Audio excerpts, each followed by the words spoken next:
Hello, everybody. Welcome to the TriStar Gym channel. Today's episode, I'm doing another AMA. I'm going to be starting off this topic today with a quick overview. I know we all seen the Poirier Max Holloway fight time and time before. I think this is their third time fighting, and Poirier is doing his retirement fight against Max Holloway. I was thinking about doing a whole breakdown. We've done it before in the past. We've seen this fight happen in the past. It is a fight I'm very excited about. For those of you who are interested, I'm picking Poirier. Okay, I think Poirier is probably going to want it a little bit more. I heard he's the underdog, which is surprising to me. I just think that Poirier is, he's going to be a little bit more tenacious. It's his final fight. Max Holloway just came off a knockout. Doesn't mean anything. Doesn't mean too much. But we know these two guys are really, really good strikers. They're going to go out there. They're going to mix it up. It's going to be an exciting fight. I didn't want to make a whole episode about it just because we've seen this fight many times before, and I'm not as excited to do an analysis as I am to watch the fight. Okay, it's more of a fight that I think the fans are gonna love, we're all gonna enjoy, but I ain't gonna do a full breakdown analysis. Guys, don't forget to use promo code SUMMER50 off. Check out jujiclub.com. I just released Powerful Guard Retention Volume 2. Okay, now this is for seated guard. Last one was for supine guard. Now it's for seated guard, how to stop somebody from pressuring you. It's an excellent video as usual. I highly recommend it for those of you who want to master guard retention. Make sure to use SUMMER50 off and get 50% off absolutely anything on the website, jujiclub.com. Okay, guys, with that said, let's open it up to Ask Me Anything. Okay, let's talk about fighting first. Let's talk about MMA, jiu-jitsu, boxing, kickboxing, upcoming fights, whatever. And then we can talk about all the crazy stuff out there. Salam, Coach, you give us a discount code for underwear. That's some squared circle. You know what? I could ask for you guys. I could definitely get one.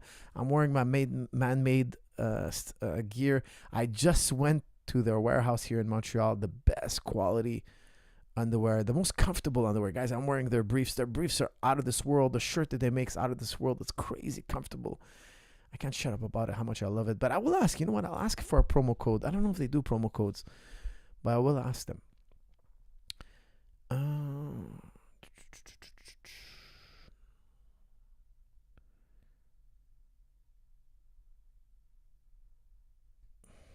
Well, Talal, that's a special secret promo code for you. If you know it, use it, my friend. Use it, but I'm not mentioning that one anymore, even though I did keep it active. Coach, help, please. I have a bad vertigo and is affecting my training. I'm so dizzy all the time, and the doctors here in Canada are so unhelpful. Do you have any advice, please? That's from Ahmed Tan. I've heard about this problem. I actually have a good friend of mine who has the same problem. It's really badly interfering in his training. I heard that Dana White had it. I'm not an expert in this whatsoever.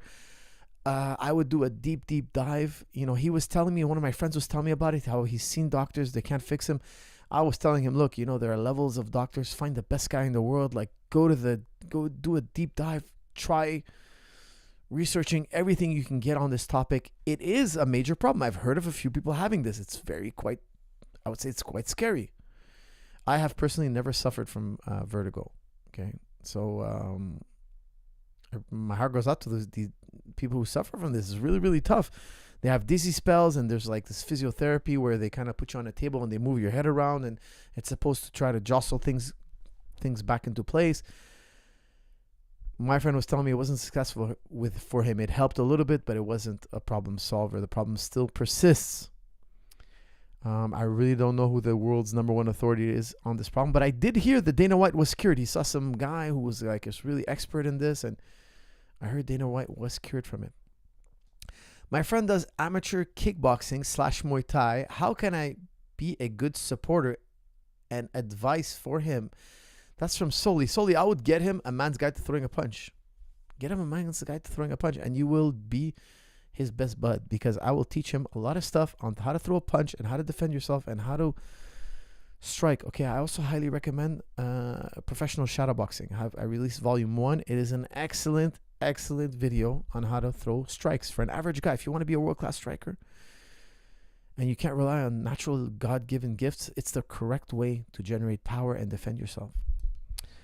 Salam, Coach, are you going to consider PEDs in your late 40s / 50s? That's from Shahid. Yes, when I turned 50, right now, I'm 45, my friends, 45, and I feel very, very good. I just measured my body fat with ChatGPT. I use ChatGPT, guys. You can measure your body fat using ChatGPT. I love this AI. You know, you give it your height, you give it your weight, you give it your waist measurement, you take a picture of your physique, and it will give you a very close approximation. Now, I'm not the world's most muscular guy, but I'm very, lean when I when I follow the rules and I do my diets. I'm doing my intermittent fasting. Right now I'm on 1 meal a day, and today I got clocked in at 9% body fat. Usually I hit 9.8. I'm in good shape. Now I'm at 9. It's estimated me between 8.5 and 9. And I'll be honest with you, I'm getting down there really easily. And I'm measuring my muscle, and it says I didn't lose any muscle. So I went from 11% down to now 8.5/9. And I measure my muscle, and because ChatGPT measures your muscle. Okay, if you measure your weight, you give it a picture of your physique, it takes all those data points and it measures if you lost any muscle. Because don't forget, a lot of people forget, when you're losing weight, when you're doing a cut, you actually also lose muscle, which is very, very bad. We don't want to lose muscle, especially when you're in your 30s and 40s. Okay, when you're in your 30s and 40s, you don't want to lose any muscle whatsoever, because naturally you're prone to losing muscle, right? So I'm happy to report I did what most people say you can't do, which is not true. Okay, I've seen countless people do it. I'm not the only one. There's many people out there who lose fat and gain muscle at the same time. Now, usually, when you're gaining muscle, you need a caloric surplus. And when you're losing fat, you need a caloric deficit. So how can you gain muscle and burn fat at the same time? How could you do it? Well, there's a few strategies, okay? But that's the ultimate goal, right? We want to gain muscle because muscle burns fat. It helps you stay strong, helps you do better in your sport. It's actually aesthetically appealing. But we want to lose fat at the same time. So how do you give your body a caloric surplus while giving your body a caloric deficit? It's not possible. Now, a lot of times you'll see people lose fat and gain muscle because they're noobs. They're so new. They're so out of shape that just by changing their food intake, the foods they eat, and just by doing a little bit new exercise, their body bounces back. Because, right, their body never exercised.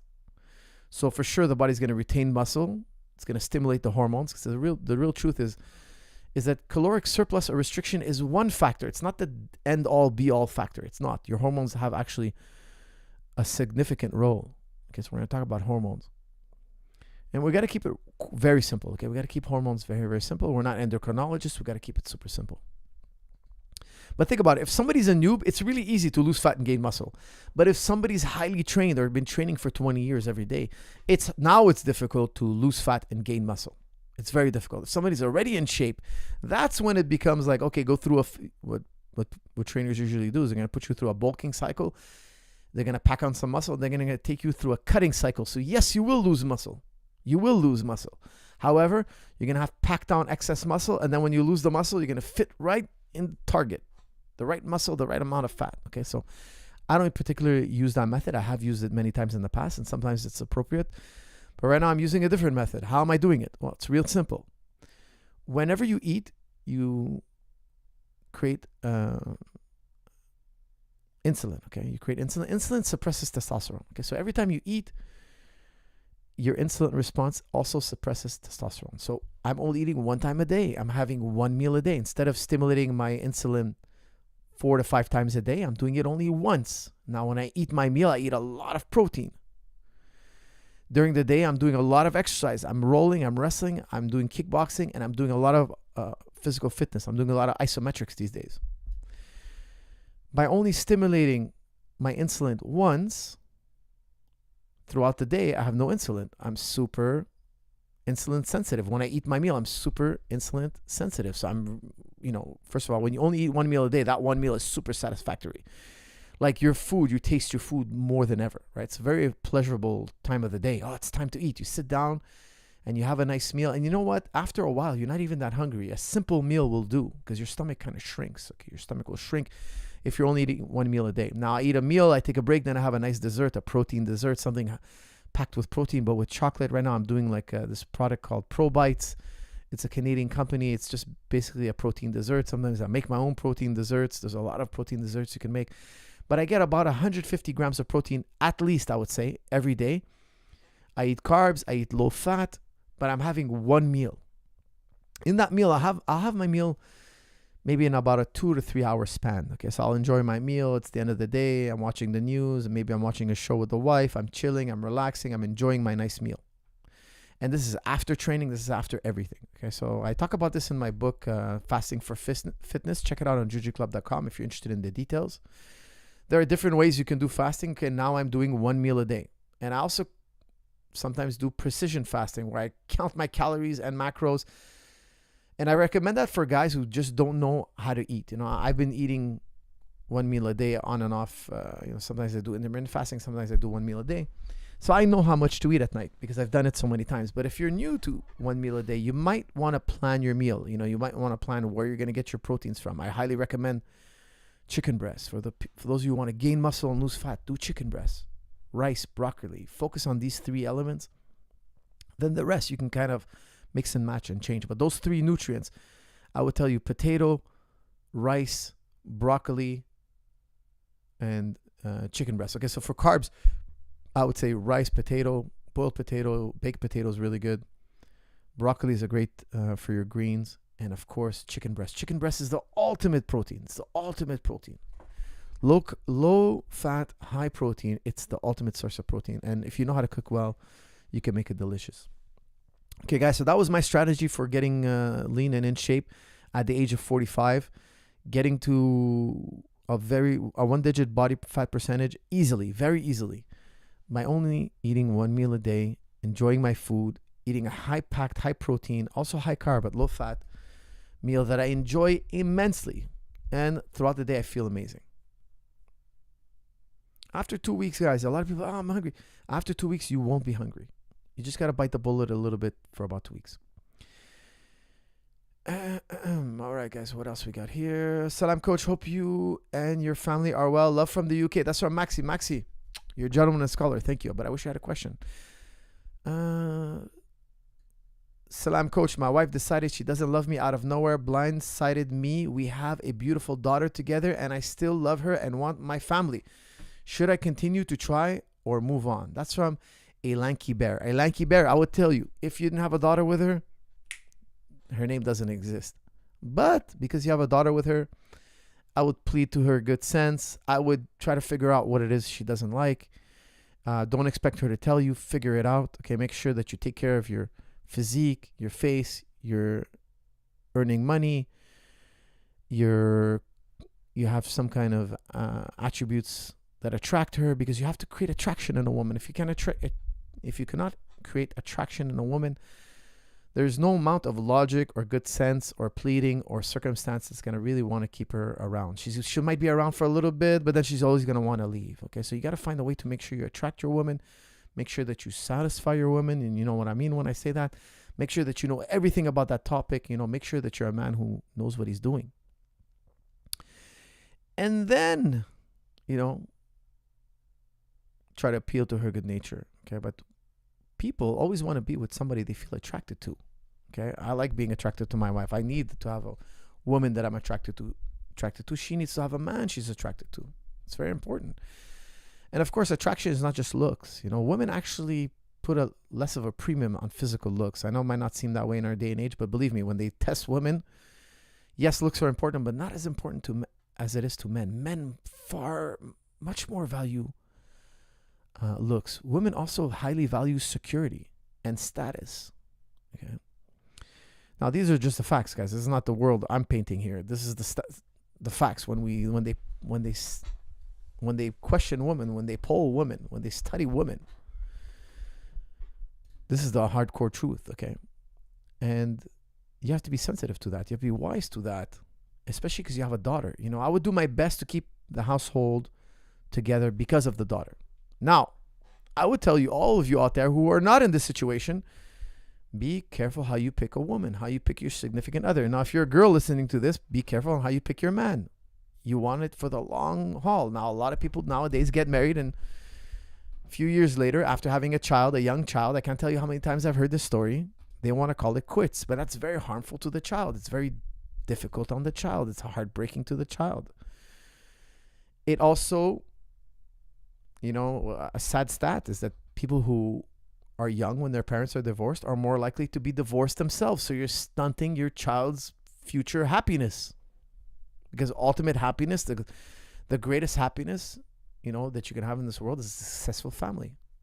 Think about it. Imagine you had a partner you really loved and you had children together and you loved your family and you were cohesive and you were a functional family and there was no major, like there's nobody's an alcoholic, nobody's abusive. Imagine you had that kind of healthy, loving environment. Well, how could you do any better? What else is there better in life? What else is there? Career is great, but that's secondary. Family has to be first. Nobody would ever give up a healthy family for a great career. If they had to have one or the other, everybody would choose family. If you've experienced having a great family and you've experienced having a great career, both are super important. Both are great, but one is more important than the other. One is definitely more important than the other. All right, guys, with that said, what else is there? Hey, Coach, I visited your gym. It's wonderful, and you have too much respect from all the people there. That's from Kareem.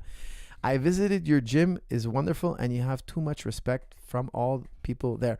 Well, Kareem, thank you very much. Well, I like to have all the instructors respected. And at the gym, people, when they come to the gym, they're like, oh, it's a no-nonsense gym. Yeah, when class starts, guys, I'm a bit of a, I hate to say it, I'm a bit of a pushy trainer, because we have a basics class where if you make a mistake and it's okay, and of course you make mistakes, everybody can make mistakes, no problem, and we spoon feed you the techniques bit by bit. But then there's the advanced mat, where the one I'm teaching on. And if you're doing a move and you're not doing it right, now these are the guys who are more experienced. They're my blue belts, they're my purple belts, they're my brown belts, they're my black belts. So I'll be like, no, it's got to be done like this, or I'll be like, this is variable, you could do it your way, but these 3 points have to be done this way. It's like I'm very strict on the technique. Why? Because this is how I was trained, and that's how my trainer trained him, and so on. And this is what the hallmark of a good trainer. We're here, we're training. It's an hour and a half of your life. And I won't twist the guy's arm who's doing it, 3-4 days a week. I know my students, I know who, but I will push them. I want them doing it excellent. I want them doing very well. Now, the more skilled you are, the harder I am on you. The more I demand that it's correct. Why? Because you have the ability to do it. You have the ability to do it now. And I find I always loved training with my trainers that were a bit pushy.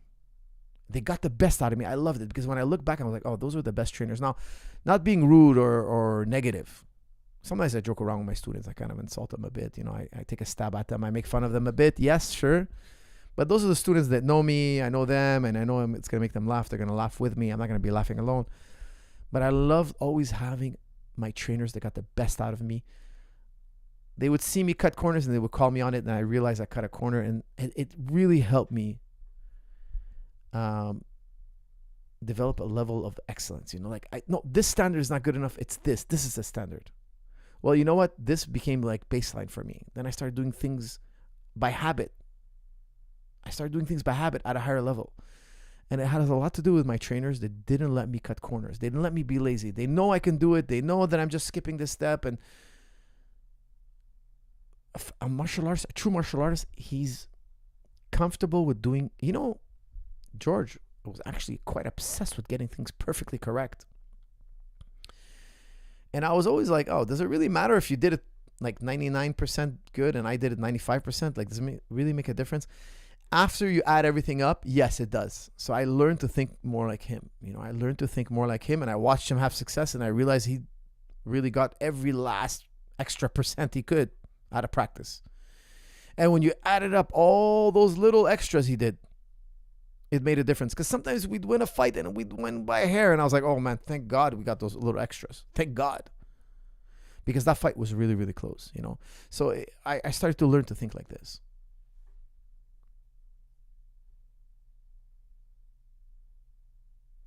Hey, Coach, have you changed anything your way of teaching since the ecological BJJ interview? That's from Maxime. Maxime, I've always been doing what we call situational training. Okay, so they do games and they limit the games, and there's a difference. But for me, I really feel that drilling is important. I've actually recommitted myself to drilling even more. And some things, like yesterday I was teaching inside trip, and I was thinking, how could they teach that ecologically? You can't. I don't think you can, honestly. And I had somebody who came in to my gym a couple of weeks ago, and he was telling me he converted to ecological. He's a very good black belt, and we talked about it, and I asked him, okay, show me how you would teach butterfly guard. And he was showing me how they do games, and I thought it was cool, but I don't think it's better than showing somebody the 3 options, the 3 big options. I always talk the big 3. Here's the 3 big moves you want to learn. They work together. It's like rock, paper, scissors. And then I'll let them drill it, and then I'll let them do situations. So we're doing butterfly guard. We're doing an ecological game. But I started with technique. Throwing out the technique, in my opinion, at the end, you're cutting a corner, I feel. Because here's the thing. They're comparing a lot of doing technique versus games. Well, for sure, games are going to win. But we're a third category. We're doing technique and the games. That's the thing. That's like, show me a study where a group is doing the technique and the games. I bet you that group wins. They beat everybody on every metric. Why? Because there are some things that are just better communicated verbally. Now, I do agree. There's a lot that needs to be communicated. But it's intuitive. It's by watching and learning. Watching and learning. So sometimes students ask me a question. I'm like, I don't even know the answer to that. I'm going to perform the move and you tell me if I'm doing this or that. Like, it's intuitive, you know? So there is some art. I always say, look, it's science and art, guys.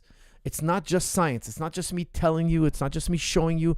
You got to get in there and you got to try it and you got to figure it out and you got to make it work for you. Because there's definitely a lot of art. What works for me, for some reason, might not work for another guy. And I do it a particular way and he does it a different way and it works for him that way and it works for me this other way. I'm using my intuition. I worked out some nuances. I can't verbalize it. I don't know why. There's an art, guys. There's an art. And sometimes we understand the art and sometimes we don't. When we understand the art, it becomes science. When we don't understand the art, it's the unmeasurables. That's where the ecological, the games, the creativity. And I'm a big believer in this. I don't believe in pedaling one pedal. I believe you have to do both pedals. Now, yesterday I was teaching inside trip and I told the group, I said, guys, we're going to learn a hard move. It's not an easy move. I teach it 2 or 3 times a year. I make them do the whole class on this. I break it down. It's a very powerful move. I tell them it's statistically very significant. I've had a lot of students have a lot of success with this maneuver. But I'm like, guys, it's not going to be easy to learn. We're going to bite the bullet. We're going to learn it. We're going to drill it for an hour. I'm going to give you guys the progressions. When you do the progressions, don't skip progressions. I'm very strict because I'll show 1 or 2 guys the third progression. Then the other guys saw it and they want to try to do it. And I'm like, no, stay on progression 2. You didn't get the green light to go to progression 3. The fastest way to learn it is 1 progression at a time. And by the end of practice, everybody's doing the move. Everybody's doing inside trip. Now, you'll notice inside trip is not in my basics volume. I don't believe it should be in basics. It's a very powerful move, but it's tricky to learn. I've taught it thousands of times. It has to be learned in a particular way. I use the Kendall Cross method of teaching it. His style, there's many ways to learn it. I highly, highly respect this move. It's a great maneuver, but it's not easy to teach. How would you teach that ecologically? In my opinion, it's not possible.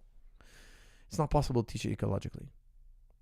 Well, I don't want to say it's impossible. It would be way harder to teach it ecologically. Way harder. You'd be killing yourself trying to make up games to figure this out where you could just show it to the guy, make him drill it, get him to have it, and then teach him how to combine it with other moves. Salam, coach. I've been training Muay Thai / boxing for 9 years and won a few amateur competitions. I want to take an MMA fight, but I'm only 2-stripe white belt. Should I stop striking and only train BJJ until I'm a blue belt? That's from Jamil. I would tell you, look, do BJJ technique every day and roll, okay? Once you roll, you're going to need days off from rolling, okay? So maybe you're rolling 2 to 3 times a week. And the other days you can hit the bag, you can do touch sparring. The days you're not going to be rolling jiu-jitsu because you're fatigue cycling. Your body's tired to do jiu-jitsu, but it might not be tired to hit the bag or spar, do some touch sparring. Now, I highly recommend to the guys who always ask me this question, I always tell them, do BJJ technique, then you either roll or you do shadow boxing. Because technique should be done daily. So sometimes I do BJJ technique, I do BJJ rolling, and then I do my shadow boxing. Okay? Sometimes I do BJJ technique, I don't roll, and I'll do some sparring or I'll hit the bag. Okay, so I mix and match the workouts, but I'm doing technique every day. Okay, because shadow boxing will not tax your body.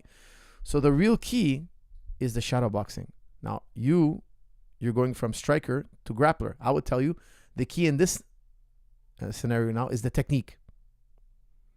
So you might not roll every day because you're new to jiu-jitsu. You're going to be sore the first the first 50 times you roll. You're going to have a need for recovery. But don't miss BJJ technique. That's why I find it crazy when some guys, they train BJJ at one place and then they do striking in another. But the thing is, it's like, you want to do BJJ technique, and then you have to have an area where you can go shadow box, where you can hit the bag. So like a TriStar gym, we have mats and we have a bag area, striking area. But some gyms, they only have an area for jiu-jitsu, and then you have to wait to another day for you to do your striking. So it's a bit tough to develop a game. So you might have to do your shadow boxing at home or go to a park or, find a place where you have a space to do your striking workout. Will we ever have 15-minute rounds in MMA, non-title fights, and 25-minute title fights? That's from Joseph. Joseph, that's music to my ears. I think the fight should be one 15-minute round. What's with these breaks? That's ridiculous. And you're stopping the action to take a break and get some water? That's ridiculous. Two men should get in the cage, fight. Then people always ask me, why don't we see more BJJ in MMA? Well, if you didn't get so many breaks, keep starting the fight back up, and you give the fighters time to develop. That's why you saw a lot more jiu-jitsu when there was Pride. The Pride Fighting Championship was one 10-minute round, then a 1-minute break, then a 5-minute round. That was a lot better. Because if I took the guy down after 2 or 3 minutes, he'd still have to survive for 7 minutes, while the ground and pound and jiu-jitsu now is going to have plenty of time to work. Whereas if I take you down after 2 minutes and we're in a UFC fight, you got to hang on to dear life for 3 minutes, then they stand you back up, So it's not the same opportunity for the grapplers. So I really think it should be even better. It should be one round of 15 minutes. What's this crazy? Let's take a break midway, a third way through the fight so we could chit-chat with our coaches and have some water. Man, we're in a fight here. What's with all these breaks? Ridiculous.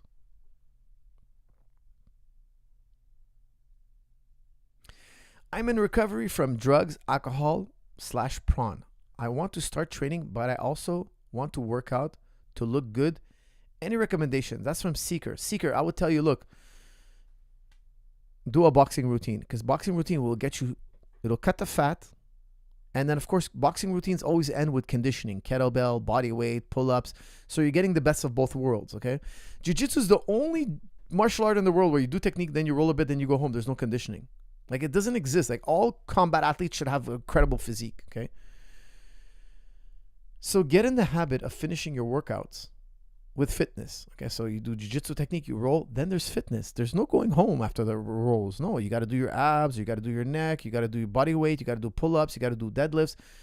That's why like jiu-jitsu clubs should have a full gym. They should have a weight rack. They should have squat cages. They should have treadmills. They should have row machines.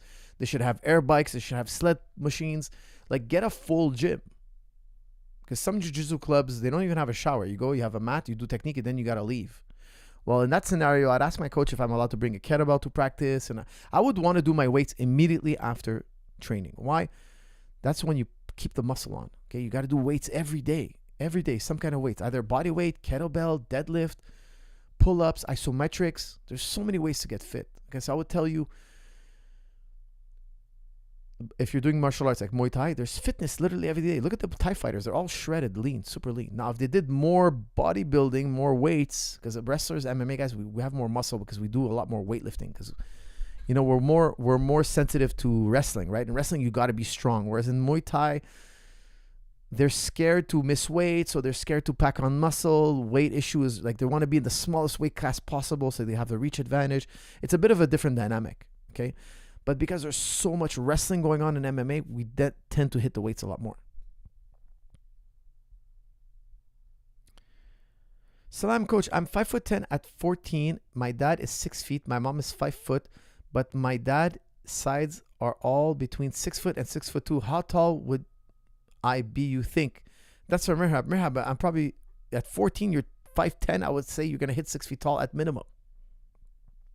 At minimum, you're probably going to be 6'2". Mashallah. But I would tell you at minimum, I'm not an expert in this. Okay, there's graphs you can look up. You can do some research online. You can ask ChatGPT. It'll give you a much better answer. But I would be shocked if you don't make 6 feet tall. I would be shocked. Okay, so you're gonna be at least 6 feet tall, inshallah. All right, guys. What else we got here? What's in the news, guys? Give me what's in the news.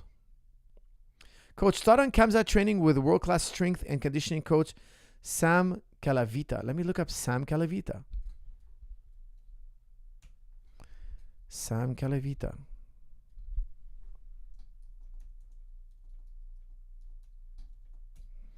Let's look up this man, Sam Calavita. Oh, Coach Cal. I've heard of Coach Cal. Yes. He comes from a cycling background. He's big in endurance. Maybe that's why Kamzat's going to reach out to him, because he's going to... No, I'm very familiar with him. I'm very, very familiar with him. I've heard of his protocols in the past. No, he's a very good strength and conditioning coach for sure. He has more of a cycling background. So yeah, cycling is known for EPO and whatnot. So a lot of people say, oh, EPO. I don't think he's using EPO. I'm not assuming or accusing at all.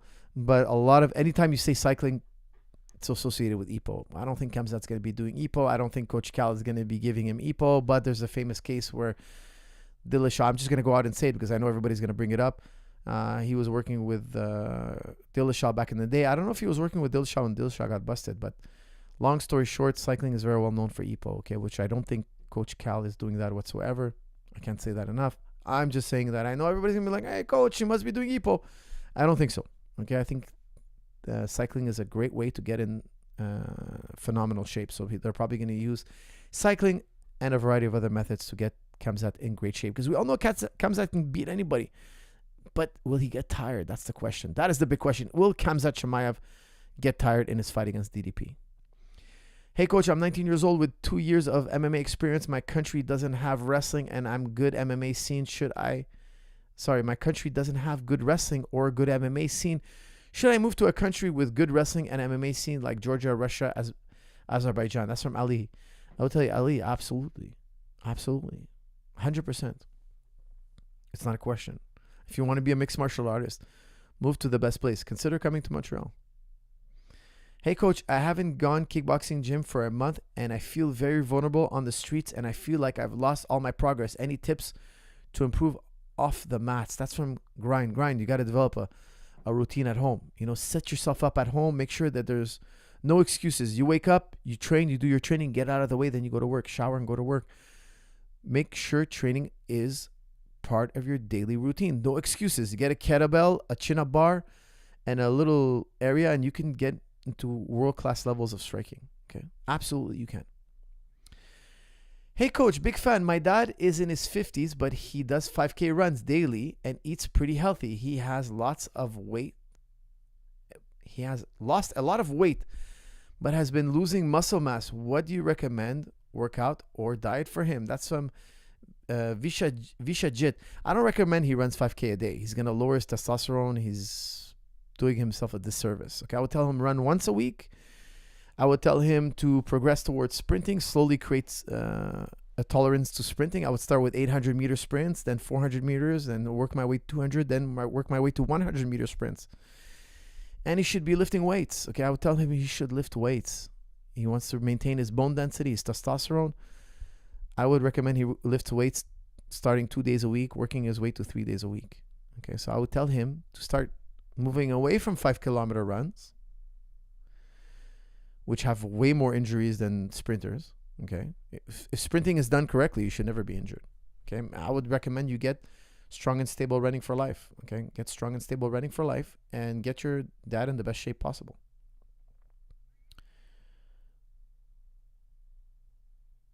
Coach, what's your opinion on Israel bombing Syria? That's from TK. Well, they're claiming there's a genocide going on there. So by that reason, they're claiming that there's a genocide going on in Syria, and that's why they're defending a group there, etc.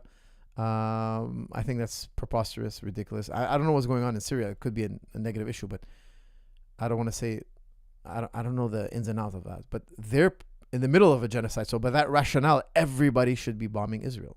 Like everybody should just bomb Israel right now. They're committing an atrocious genocide. I know a lot of people, they try to deny it, but all the experts around the world unanimously agree. And also Jewish experts, Jewish Holocaust survivors, Jewish historians, Jewish Holocaust historians, Jewish genocide historians. There's a consensus. The majority are saying, the vast majority are saying, this is a war crime and a genocide. They're using the word genocide. So historians are using it. I think it's perfectly safe and fine to use it. And it's atrocious. Coach, your thoughts on the White House event? That's from Ahmed. Ahmed, they're saying they're going to have a UFC at the White House. I find that a little bit crazy. I find that a little wild. But hey, man, it's their country. They could do what they want. I don't know. Why are we mixing MMA with politics? I don't know. I just find it weird. It's a sport, right? It's a sport.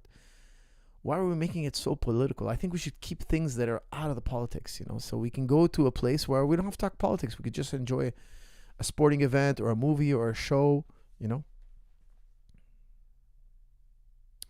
Coach, why does it feel like Israel owns all politicians in the West? That's from Rogan Jogan. Rogan. I would tell you it's because they bribed him. Okay, so U.S. politicians take taxpayer money, they give it to a particular group, and that group sends it back to the politicians. So instead of stealing the money directly from the taxpayers, they donate it to a group that kind of gives them a kickback. So it's just like this unsustainable ruse that's going on, and the people are getting wise to it, and sooner or later people are going to want APAC to register as a foreign entity, and the house of cards will collapse. It's a matter of time, guys. Polling is not polling. Let me tell you something. The polling right now in the West, in America, is not in Israel's favor. It's not. It's really not.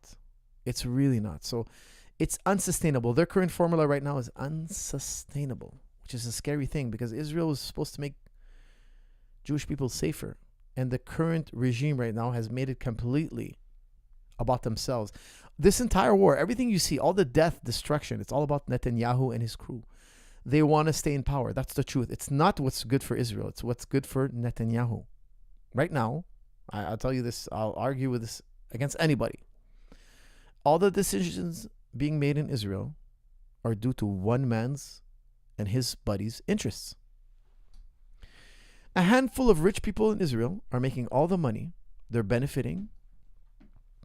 And everybody else is suffering. That's including the Palestinians and the Israelis are suffering because of a small group of fanatical, ultra right-wing crazies.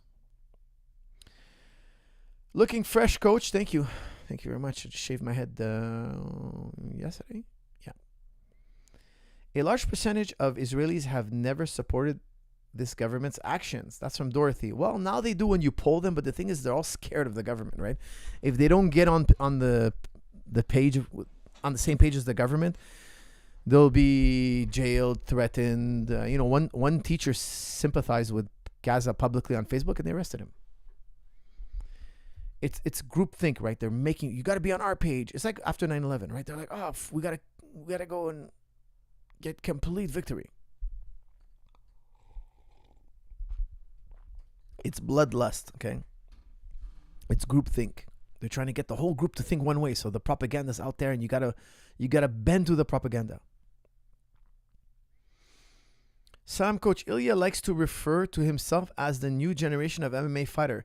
Do you agree with this? And if so, what do you think sets him apart from the other well-rounded champions we've seen? The resistance witness. I would say, look, he's different in a sense that he's doing things at a higher level.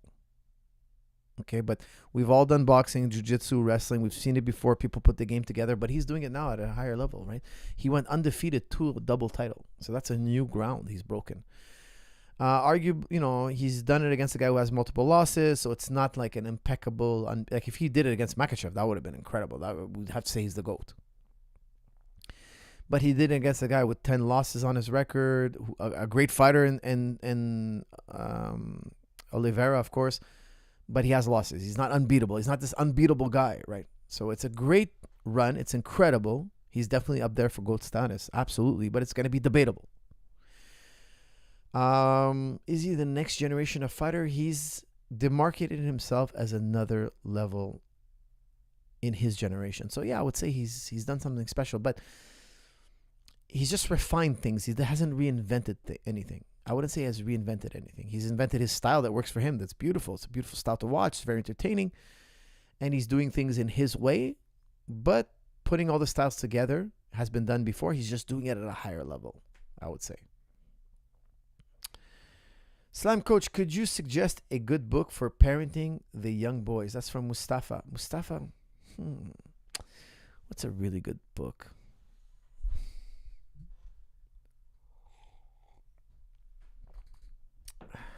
If they're really young, you know what? I would tell you, get Stephen R. Covey's son. His name is Sean R. Covey. He wrote a book, 7 Highly Effective Habits for Teens. He took his dad's work and he made it a book for teens. It's a really good book. I make my kids read it. It's super, super good. It's amazing. Sean R. Covey's 7 Highly Effective Habits for teens. It's really, really good. Now, I know your kids might be young, so when they're young, I would say for parenting,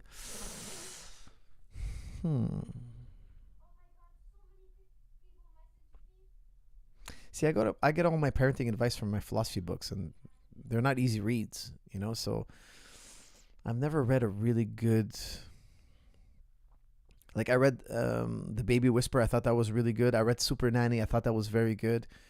But I would recommend Super Nanny for a layman, like somebody who doesn't have a background in philosophy, who just wants to get like the gist of it, because she basically keeps it super simple. This is what she does, okay? And it's brilliant. It's simple and brilliant. I love simple and brilliant. She tells them, look, you have to give them parameters, right? They have to know what's allowed, what's not allowed. They know that not brushing their teeth in the morning leads to a consequence. They already know. You already warned them. It's not like, oh, I caught you doing something bad and now I'm going to punish you. No. If I catch you doing something bad, I inform you, hey, this is not allowed. If you do this forbidden activity, your punishment will be this. And it has to be fair, right? So let's say, for instance, your kid doesn't brush their teeth before going to bed, and you catch them not brushing their teeth. They got in bed, they didn't brush their teeth. They didn't do their routine. Well, now you got to tell them, look, if you don't brush your teeth before going to bed, in the morning you don't get this. There's going to be, something. Let's say she gets Nutella on her toast. Well, you don't get Nutella on your toast the next morning. They have to know the crime. They have to know what the consequences to that crime. And they have to know when they do their chores what benefits they're going to get. So she gives them a parameter. I think it's super logical. It makes total sense. The kid knows that you're not punishing him because you're pissed off today. You're punishing him because he broke a rule and he knew about it and he did it knowingly, or he forgot about it and it slipped his mind. But now the punishment is going to help him remember next time. It's very important that the punishment always fits the crime. Okay? I'm using the word crime here. The punishment always fits the crime, and it's got to be fair. I think it's a very, very powerful and logical way to raise your children. Why? Because the world is like that. When you do bad things, you get bad consequences. When you do good things, you get good. That's how the majority of the world works. Majority of the time. Not all the time, but majority of the time.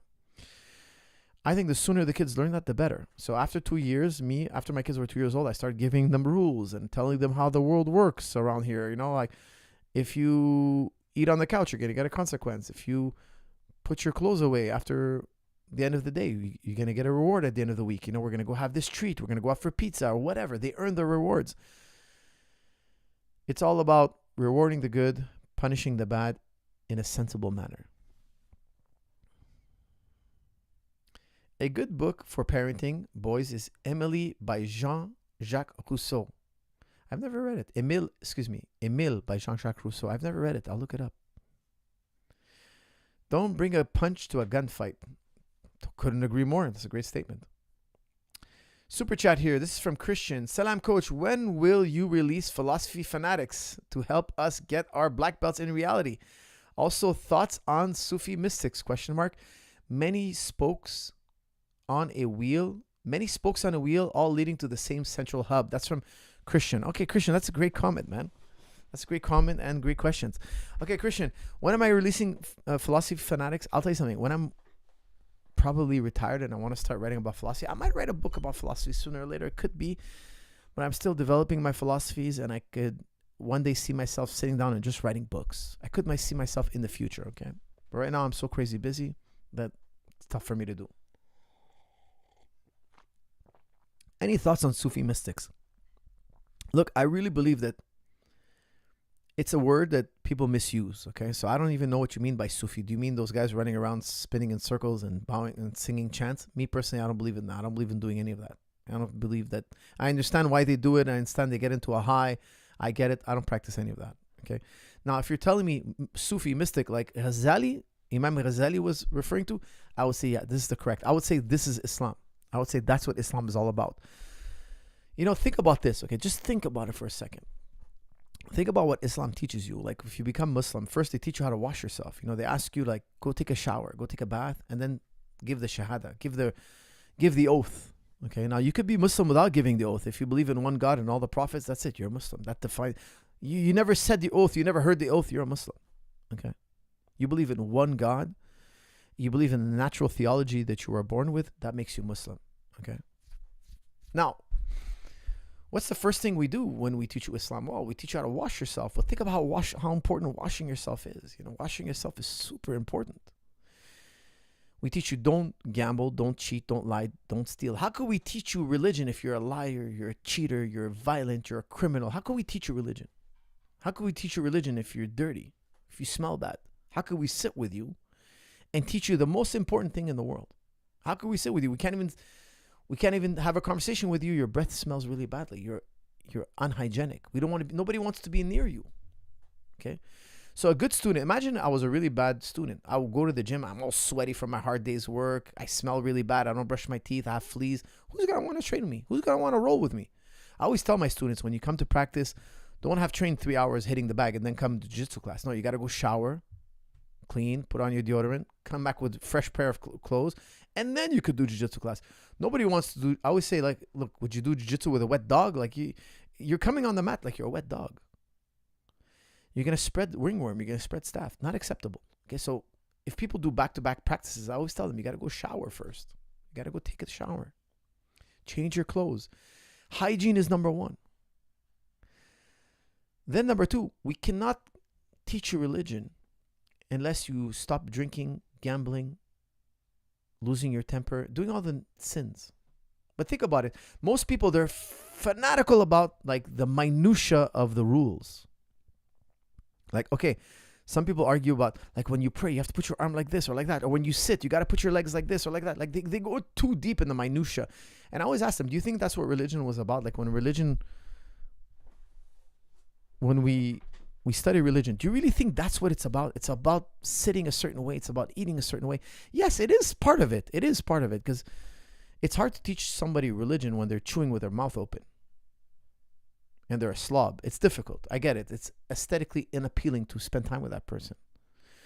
So that's the first step. Good manners is the first step. But it's not the ultimate step. It's not black belt level. The Sufis, they got to black belt. Okay, they went through all the steps and they're at the higher point where most people just get to the point where they're doing the rituals. They're obsessed with the rituals. Okay, now, when Jesus came to the Jewish people, the Jews were obsessed with the rituals. The Jews have 613 laws. And the rules. Now, if you read the Torah, it's very rule-based. Everything's the rule. And when Jesus came, he had a more spiritual message. So Christianity is very spiritual. To the point where they became so spiritual, the works are not important. Don't worry about the works. Don't worry about how you washed your hands. Don't worry about how you put your clothes on. Don't worry about you cleaned your garment. Don't worry about how you cleanse yourself. Those are superficial. What really counts is the spirit, the soul, how you think, how you are. Well, Islam came back to correct that because Islam thinks the Jews were too strict with the rules and the Christians disregarded the rules and they became too pie in the sky, just religion. All that matters is that you accept Christ died for your sins. His blood is precious. You believe in that, so it washes away all the... Now, I won't say that the Christians don't follow the law. Yes, they follow the law, but it's just not so central as it used to be for the Jewish people. Okay? Islam came back to reconcile that, say, no, law is important, but also spirituality is important. Okay? So the Sufis are the spiritual part. Now, I feel that it doesn't make sense to practice a religion if there's no spiritual element. It's only works. It doesn't make any sense. What's the point of it? What's the point? Okay, it's a step above being a fat slob that slobbers all over himself. I get it. Somebody who's, imagine you're addicted to gambling, drugs, you're a slob, you have no hygiene, you're filthy, and you have a bad attitude, you're unpleasant.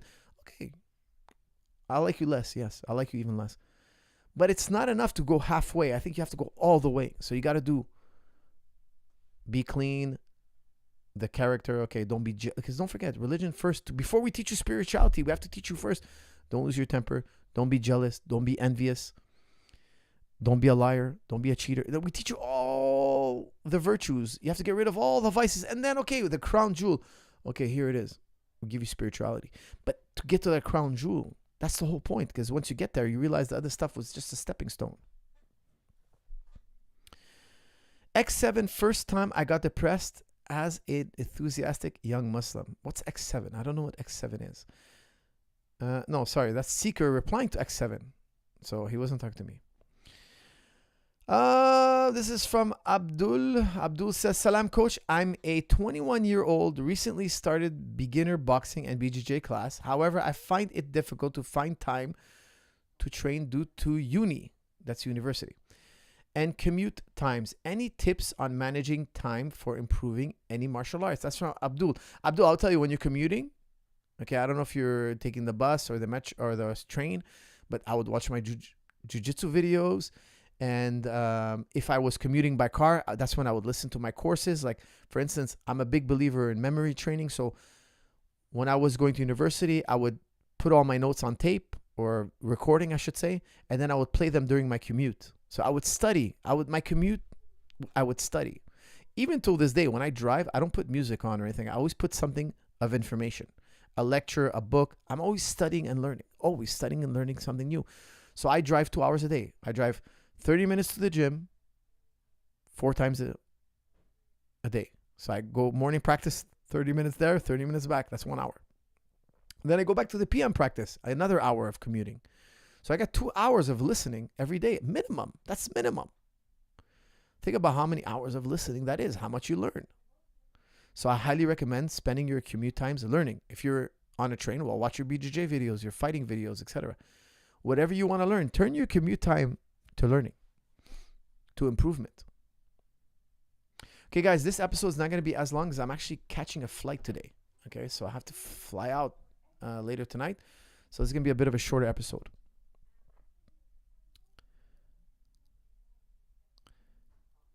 I went to Egypt. I've been following the Deen since I was 18. I'm turning 34. That's from Secret, mashallah. You're a gentleman and a scholar. Coach, who would win between Aspinall and Ngannou? That's from Chris. Chris, I would tell you I would pick Aspinall. I would tell you 7 times out of 10 he beats him. Aspinall's too well-rounded and too elusive.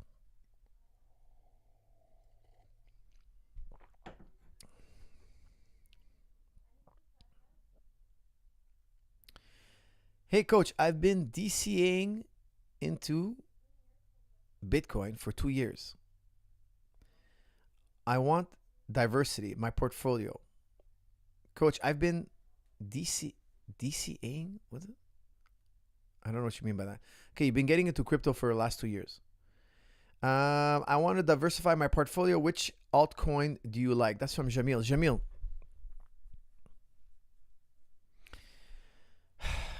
That's a good question. Look, I went heavy into Bitcoin. I went heavy into Ethereum. And I would tell you, I still feel those two are the best.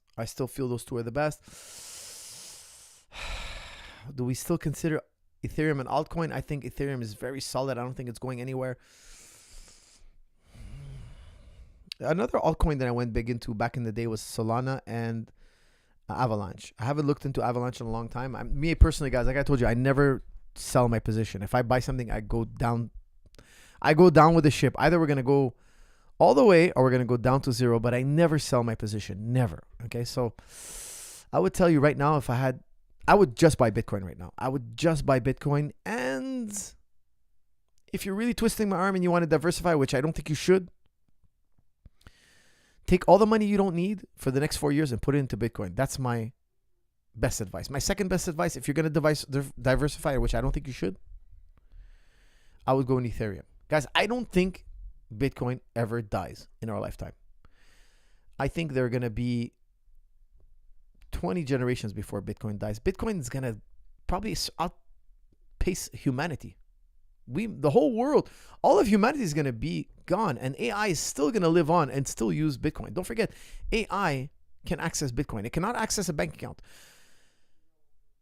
Bitcoin does not discriminate against identity. If you're an AI, you can make a bank account. You can make a Bitcoin wallet and trade and sell and buy and sell. You can't do that with a big bank account. Don't forget, AI is coming up in a big way, and AI will use Bitcoin. That's another reason most people don't talk about why Bitcoin will skyrocket. Ethereum also will skyrocket because I believe nations like the US are going to go towards stablecoin, and stablecoin is going to be built, which they're already built on Ethereum. So you can't lose. They're going to want stablecoin. They need Ethereum to get stablecoin. Stablecoin relies on Ethereum, and Ethereum will skyrocket. Ethereum will be around for a very, very long time. People are waking up to stablecoins. I believe the US in the next few years is going to announce they're officially buying Bitcoin and stablecoin. The stablecoin they're going to buy is going to be on Ethereum. And Ethereum is going to skyrocket. And you can stake your Ethereum. You can get 3 to 4% on your Ethereum. It's the easiest thing to do. Staking Ethereum is super easy. I believe in Ethereum and Bitcoin for sure. Brother, salute. That's from DJ Flemmy. DJ Flemmy, you're a wise man. And if you have a 4-year horizon, guys, don't try to buy and sell Bitcoin in a year. Don't try to buy and sell Bitcoin in 2-3 years. You have to hold for at least minimum 4 years. And I will tell you, hold for life. Never sell your Bitcoin. You could always borrow against your Bitcoin in the future. I would tell you, stack your Bitcoin. Stack it, stack it, stack it. Yes, you are early. And every time it dips 40% and nobody wants it, that's when you want to get greedy. Get super greedy. Now everybody wants Bitcoin. Now it's hit all-time high like 3-4 times in the last 10 days. It keeps breaking its all-time high. I think by the end of the year, we're going to be at 150. And then it's going to crash. It's going to crash to 98, 95, 80. And people are like, oh, it's done. They're going to go through the same drama they always do. And then it's going to hit 170, 190, 250, 300. It's going to skyrocket. But it always dips back to 40. It always dips to 40%. So wait, be patient. If you don't have the patience, buy. But don't sell. If you have the patience, wait. Wait till it crashes. It's going to go up to 150 and it's going to crash below 100 because people are going to take their profits. Whenever you see Bitcoin ever below 100, buy. Buy, buy, buy. You're going to double your money easily. In my opinion, that's my opinion, guys. Over 4 years, you easily double your money. Over 4 years. Now, if you keep that money in the bank, inflation's eating it up. Don't spend money you need. Only spend money you don't need for the next 4 years. That's my personal Bitcoin strategy, guys. Make your own Bitcoin strategy. Formulate your own Bitcoin strategy. But I personally will never sell my Bitcoin, ever. I will go to the grave and hand it down to my children.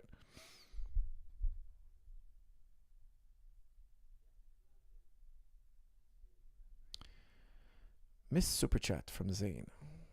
Zane, study Irin. Look up Irin, coach. Okay, I'll look up Irin. What is Irin? It's not a lot of detail. Irin, oh, that's a crypto. Irin is currently at $18. Let's look at the last year. Oh, it's been doing well. Irin, guys. We have a recommendation for Irin by Zane. I'll look it up. I'll try to look it up. But the thing is, with me personally, I feel like all these altcoins, they're a 1 in a 1,000 chance. But if you want to take that chance, go for it. You know, I wouldn't put too much money in those kind of coins because most people, 99% of you are going to lose your money. I went into some AI coins, you know, but that's a long shot. If it works, it works. If it doesn't work, I never put money in these altcoins that I'm sweating losing. You know what I mean? I put small amounts because sometimes they hit 100x, 500x. So I went into Tau. I did. And what's it called again? The Tau. What's it called again? I'm forgetting. Anyways, I got it.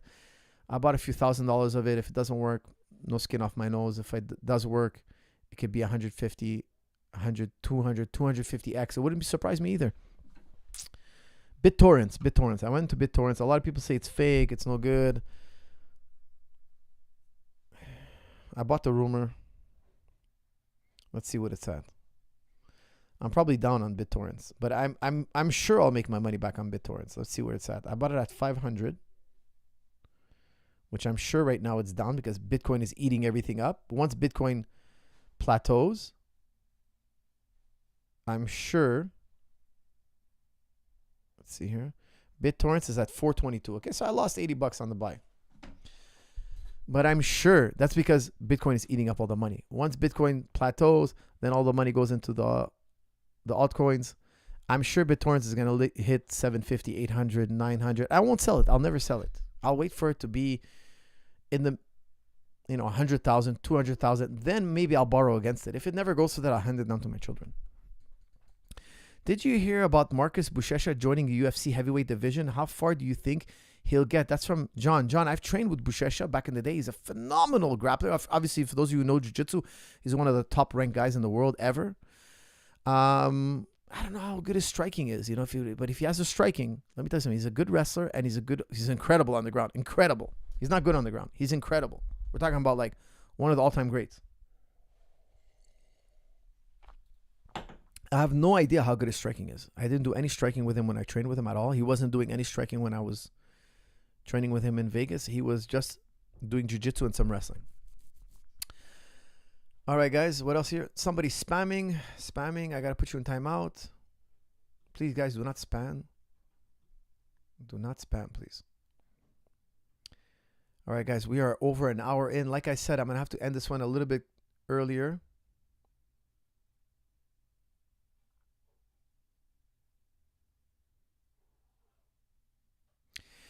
Any advice for someone who lost their job after multi-ligament knee surgery and also lost out on their rehab/physio? Tore ACL, MCL, all ALL, LCL, and meniscus after sparring partner fell on me. Oof, X7, that's horrible. Look, obviously, if you have to do your surgeries, your post surgery rehab, then after that, you got to get strong and stable knees for life. Absolutely have to do it. Okay, that's all I'm going to say on that because I talk about it all the time. But you got to rebuild your knees. You got to rebuild your knees and don't expect them to do it for you. You got to do it yourself. Salam, coach, what do you think about taking interest on housings? Haram? ? Taking interest on housing? Yes, interest is haram. But look, talk to a mufti. Test, okay? Because I don't know. Talk to a mufti in your area who knows the laws in your country and whatnot, and see what he says. Because I'm not a mufti, I'm not privy to all the ins and outs. Coach, they used to run these PSI punching power contests in Soviet Russia. Cash prize. And get this, every single year the arm wrestler wins. That says a lot. What do you make of it? The arm wrestlers win? Really? I got to look that up. A PSI punching power contest. I'm going to look that up. Russia. I'm fascinated and very interesting. Because if that's true, I'm going to make arm wrestling mandatory in my gym. No, that is very, very, very interesting. I'm actually going to do some research on that later. That is fascinating. Thank you for sharing that with me. I've never heard that. I'm going to do a deep dive. And next podcast, please do remember to ask me about it again. Zain Nakvi, buy Bitcoin, buy Tesla, buy GameStop, buy Iron, buy MicroStrategy, bring Sailor back, coach, ? That's from Zain. Zain, we said we were going to do it after it hits 100,000, but then they banned me from Twitter, so I don't have a contact with him. But I'm sure I have his email somewhere. I got to hit him back.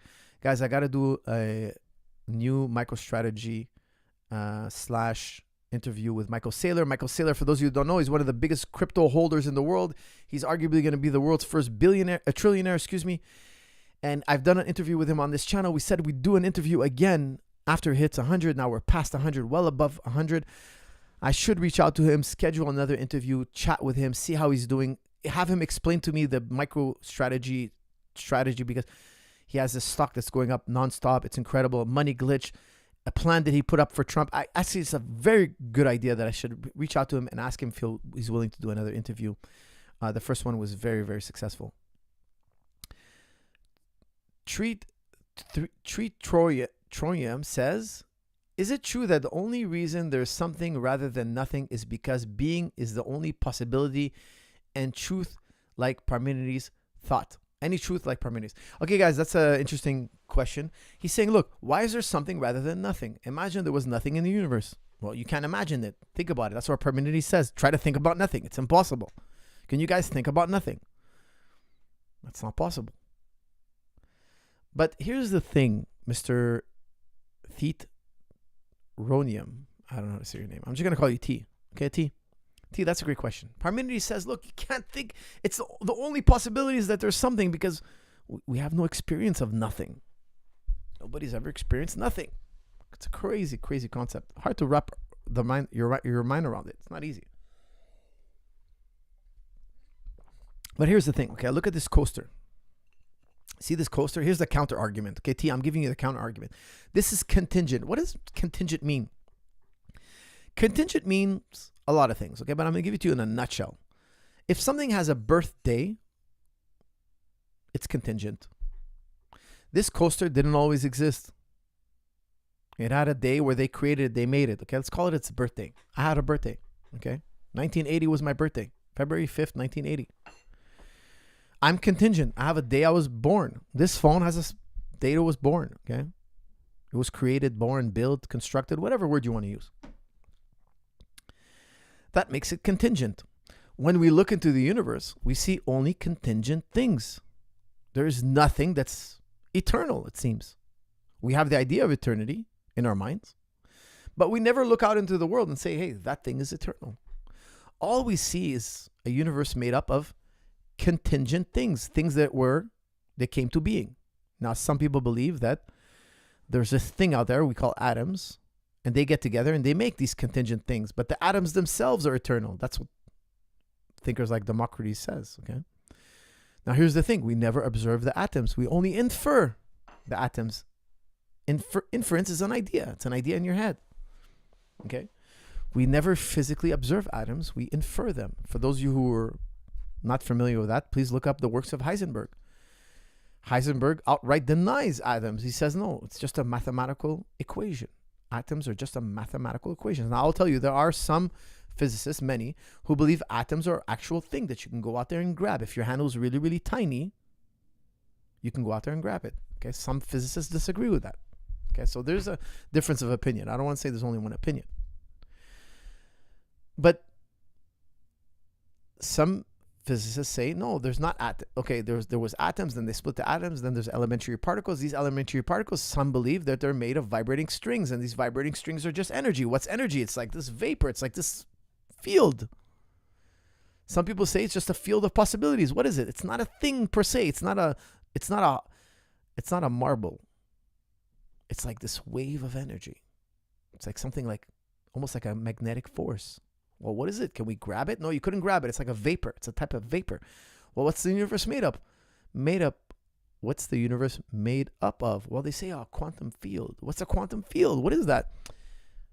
Again, it's just another concept. They always seem to build back to a concept, some type of idea. It's never something concrete that we can hold in our hand, grab, hold, move it from one place to another. So that's why a lot of philosophers are idealists. They believe that the whole world is mind. There's a lot more to it than that. But Parmenides was trying to say, look, existence is the only possibility because there's no such thing as nothingness. Well, here's my argument to Parmenides. How could you talk about nothingness if there's nothing, if there's no such thing as nothingness? How could you even talk about it? How come it's a subject matter? We're talking about it. It has to exist in some sense. So there's a lot of debate. I don't want to tell you that it's not philosophers don't agree unanimously here. Okay, so there's a lot of debate on this. I personally believe that nothingness is something we can talk about, therefore it must exist. It exists some way, somehow.